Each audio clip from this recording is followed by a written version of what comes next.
So it all started when my friend Larry, who has the disproportionate enthusiasm for board games that most people reserve for, well, their children, decided to host what he called the ultimate board game extravaganza.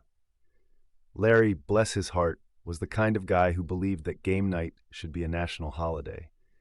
His living room was a shrine to Milton Bradley and Parker Brothers, with shelves groaning under the weight of every board game imaginable, from the classics to the obscure.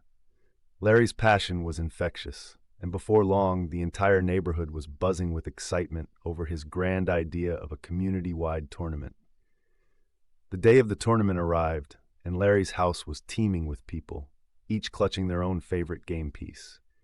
The plan was simple. Everyone would compete in a series of games until a champion was crowned. The pièce de résistance was a game of Scrabble, which Larry insisted would be the ultimate test of skill. As we settled down with our tiles, Larry, in his typical overzealous fashion, began explaining what he called the new improved rules he had devised to make the game more interesting. We were skeptical, but Larry was persuasive, and his enthusiasm was contagious, so we went along with it. As the game progressed, things started to get a bit odd. People were shouting rent and mortgage every time they landed on a double word score, and someone even tried to build a hotel on quixotic. It was chaos, but we were all having too much fun to question it. Larry was in his element, orchestrating trades and alliances like some deranged game show host.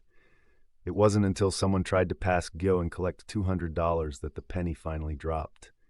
We were playing Scrabble, but with Monopoly rules. The realization hit us like a free parking windfall.